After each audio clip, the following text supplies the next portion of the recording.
back, Troglodytes, to another episode of Trogly's Guitars. We have a butchered Melody Maker today, and this thing is awesome. This is kind of an example of a guitar, is the horrors have already been done to it, so you might as well just enjoy it for what it is. Don't buy this thinking, I'm going to plug that humbucker route, restore this to originality. No, don't bother. This thing is amazing just the way it is. If you've watched any of my previous videos on these Mid-60s Melody Makers, these strange double-cut SG Les Paul Fusion monstrosity things, they're fantastic guitars. They're stupidly good, and they're really cheap, and this one, you know, the modifications keep it even more cheap. Now, when this came to me, I didn't know what the pickups were. It did have two pickups, but this one turned out to be a patent number mini humbucker, the embossed cover from '72. So I went ahead and took that out. I'm going to sell that separately to keep the price down on this one, because I mean, who really wants to pay $800 for a headstock repaired Melody Maker when you can buy an all original example for just a little more? So I took that out. That way you can put whatever humbucker in there that you want, or mini humbucker. Now, the original route has not been modified at all, but somebody, you know, hacked in a humbucker here. So you might as well just go ahead and route that for a humbucker too, because that's the one complaint I have about these guitars, is their stock pickup is garbage. I mean, it's okay. You know, pair it with a vintage tube amp, it sounds pretty good, but you soon get bored of just the one tonality sound. So this one, it's already been modified. You have a three-way switch here. You have master volume, master tone controls, and an input jack, and a custom-made pick guard. It looks like made of vintage material, so it's probably been like this for a while. So the humbucker in here, no clue what it is. The back of it kind of looks like one of those old DiMarzios, but there's no writing or anything. I'm just assuming it's kind of a cheap humbucker. So you could probably take this guitar and put whatever you like in it, and then it'll be an awesome player, because these things are just awesome. I mean, if you've never tried one of these goofy looking things, I highly suggest it, because these are gems in the rough, and this one's in rough shape, so it'll definitely be a very affordable price point. Take a look at the headstock here. Beautiful finish checking all over, and you can see here evidence of a headstock repair. Usually I'm pretty leery on buying headstock repaired guitars. That wasn't actually disclosed to me when I bought it, but it feels solid. Some headstock repaired guitars, you're like, meh, if there's like big gaps in them, but this one, it looks like it was a pretty clean break. It goes all the way around and all the way to there, and it just kind of snapped, you know, this top part off there. But, you know, clean breaks make for clean repairs. I mean, I don't see any huge gaps or anything. It feels just as solid as a regular guitar, so it's a good repair. I wouldn't say it's professional, because I think it's just a pretty easy glue job. There was no touch-up, but sometimes touching it up makes it look even worse, so it's nice to have a little bit of a few scars. Alright, so once again, tons of finish checking. You got the repair mark. Truss rod works the way it should. I think the truss rod cover is still original on this one, but you know, your average wear and tear along the sides and the top of the headstock. Stock Brazilian rosewood fretboard.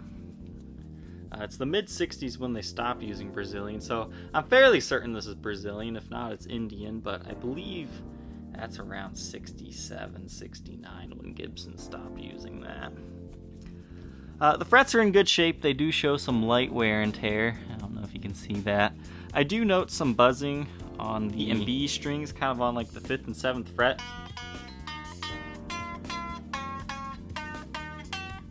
I mean, it's not completely choked out, but there is a little bit of a buzz to it, but it still plays just fine. So you could probably get this set up a little bit better. I don't think you need to do anything to the frets. I mean, you could re-crown them, but they're not too bad. The nut's definitely been replaced. It's not a perfect fit. It kind of hangs off the side just a hair, where it could catch your thumb if you did that. So you could fine tune a few things to this guitar, but as it sits, it plays just fine with minimal fret buzz. And the necks on these are very cool. This one actually, the nut width isn't as thin as it usually is on these. Usually they feel a little bit thinner up here. But what's great about these necks is they kind of start as kind of a nice 60s, slightly rounded profile. But then you go up here and the neck gets super fat, you know, R7 like. And that's the key to these things just being so fantastic to play, is because when you're soloing up here, you kind of want a little bit extra to grab onto. So these are great rock guitars. There's a reason why Joan Jett used one very similar to this. I think she redid her finish in black now. So it's a beautiful guitar. And the finish, I mean, let's take a look here. Look at all this beautiful finish checking. This is, you know, pretty much like just like a vintage SG in color and finish, because it's, well, made at the same time as the golden era SGs. So beautiful wood grain. It's just a slab of mahogany here with tons of checking. Now these 3 giant holes means there was initially one of those vibrola tail pieces on it. Those things are garbage. I don't suggest getting them. They don't stay in tune at all, but they do look cool. But they just kind of screw down in there, and then there's a little clasp that they kind of click into, and then you got this arm here. I did have one that had that at one point in time. It didn't stay in tune with the garbage, but it was cool looking. So you do have those scars there, and just your average wear and tear here. So all the electronics have been replaced. You can see this pick guard was repaired at one point in time because plugging the input jack in eventually cracked it. Now this 3-way switch and the pots, they're a little scratchy. The 3-way switch, when I had the mini humbucker in here, it kept cutting out for the neck pickup. And when I removed the mini humbucker, this started to magically work again. So I don't know what I did. You might need to redo the electronics, like get a new 3-way switch, maybe new pots. I think the pots are good enough though, but I think the 3-way switch might be slightly faulty, or maybe there's just a loose wire that somehow I corrected by taking the other one out. But as it sits now, this humbucker still works. You just don't have anything in this bottom one, so either leave it like that or route it for another humbucker. Mini humbuckers work in here just fine without any additional routing. So it's kind of a project guitar in a way, where you can form this to what you want it to be. You know, if you throw a couple of T-tops in here, or Shaws, or whatever your favorite humbuckers are, I mean, I guarantee you this is going to be your next #1 for gigging, because they're just fantastic guitars. They got awesome necks on them that have very unique profiles to them.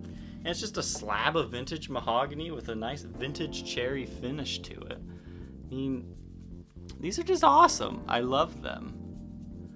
We'll take a look around the sides here. You got Schaller strap locks on it. So just get the counterparts for your strap and you'll be good to go. You got some wear there. But no, it's just sweet. You do have some holes here and right here. That's from where the original pickguard is, because the original one kind of came up and around and then over here, and that covered the neck tenon. So the neck tenon is kind of slightly visible there. I mean, that's supposed to be like that, that little gap there. That's normally covered by the original pickguard. Back of the headstock here, serial number looks like 260006. This thing's had at least 3 different tuners on it. It had the original bar strip type pearl button cloisons, I believe they are. And then it went to those weird ones that kind of have the zigzag pattern, where it starts here and has the 2 holes right here. So there you can kind of see those extra holes. And then somebody put Grovers on it. Now the pilot holes were not drilled. That doesn't affect tuning stability at all. I mean, you could go ahead and drill it. I mean, you're not going to do any more harm to this guitar because there's already a bunch of holes on the back of the headstock. Once again, you've got that headstock repair. I mean, it feels solid. I mean, some repairs I'm a little leery of when I play, but this one, I have 0 doubts about this guitar's repair. It's great. So back of the neck, once again, I've already kind of described the profile to it, where it's kind of starts small and then it gets huge, and I love that. And it's got beautiful finish checking on it as well. You've kind of got that rubbed red, you know, that golden hue that it turns. It's just a beautiful finish. Now along the bass side here, you can see there is some wear through the finish, but you really don't feel that too much, and eventually you'll wear the finish off the neck and it'll just be even more smooth playing. Luckily, this is the one thing, you know, when something like this gets a headstock repair, usually the heel gets cracked too. This one's solid, nothing to worry about here. Now, there is this little line here, which you might go, oh, uh-oh, that might be a crack. It's not, it's just a wood grain line. We'll see that under black light. So heel is completely solid, and that's what you need on these. Once again, Schaller buttons, some buckle rash. I mean, really, for as old it is and as modified it is, it's really in decent shape. You can see the staining's a little darker here, but it's not a touch-up or anything. But you just got some wear and just beautiful finish checking. Any ding or dent you have here, it's just lost in this beautiful crazing to the finish. So overall, 65 Melody Maker, I almost suggest getting a beaten, abused, you know, modified one over a stock one, because then you don't have to be scared, oh, I gotta keep it original, I don't want to mess with the route. This thing's already been butchered, so you might as well just use it for what it is. Era, when they look goofy like this, they got this strange fish-like shape. They're some of my favorite guitars, especially when the pickups have been swapped out. Alright, blacklight test. This should be fun. Here you can see that whole area. It looks like they've definitely done some sort of touch-up there, or they added some more wood just to secure the repair. But that's kind of the only touch-up that they really did. But you can see all the other nicks and dings around the top. I mean, it's just honest play wear, really. Front of the body here, you can see a small ding there and that exposed screw hole from the original pickguard. You can kind of see the impression where the original pickguard used to be right there, how it's slightly different in aged look. But beautiful wood grain. I mean, now that we're under blacklight, you don't see as much finish checking. You can just see all the beautiful wood grain underneath it. Once again, the 3 screw holes from the rolla piece. And I like the way this pickguard blacklights. It's very interesting.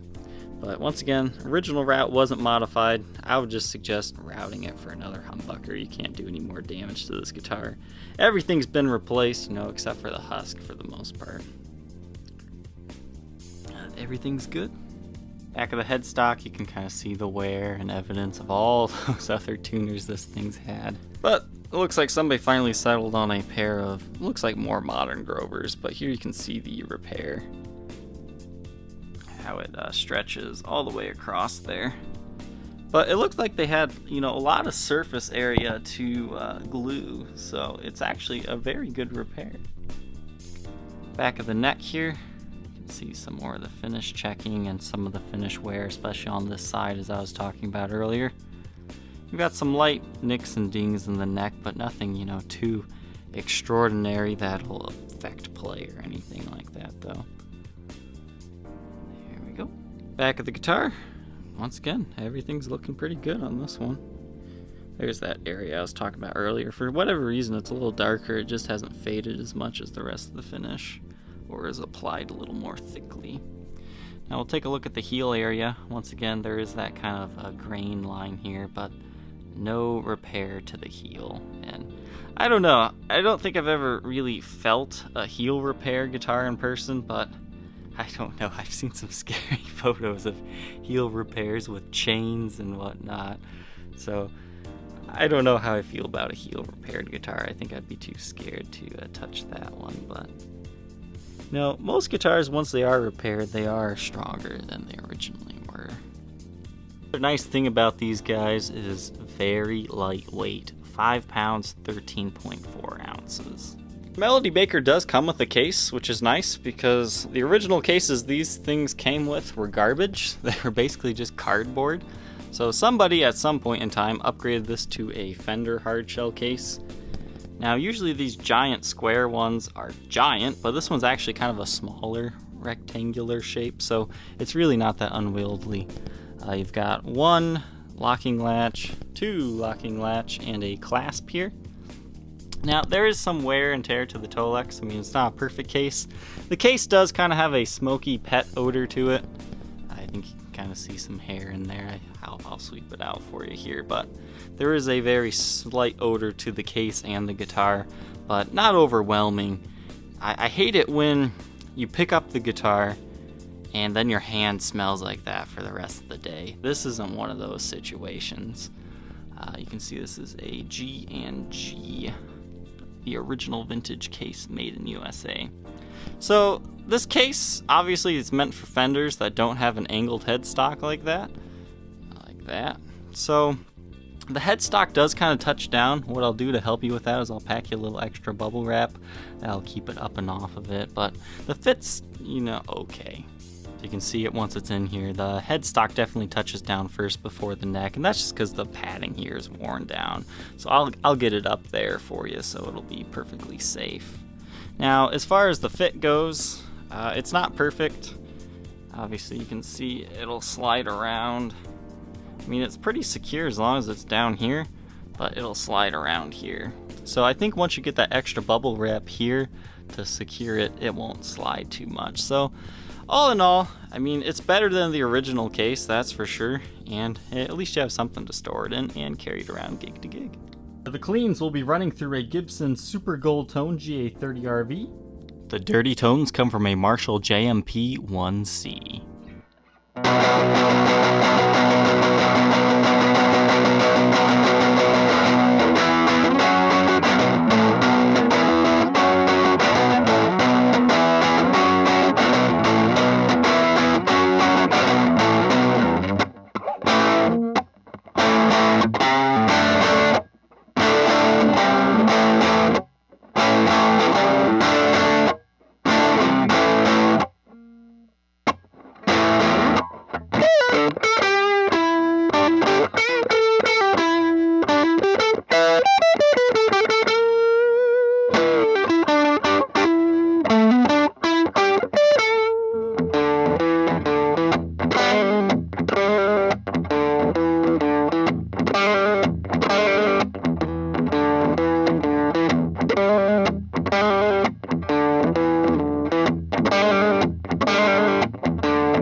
If you think you might be interested in owning this Melody Maker from the 60s, feel free to contact me on my Facebook page, facebook.com/Troglys, TROGOYS, or check out the eBay or Reverb listings.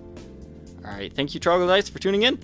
Don't forget to like, comment, and subscribe, and we'll catch you next time. Take care.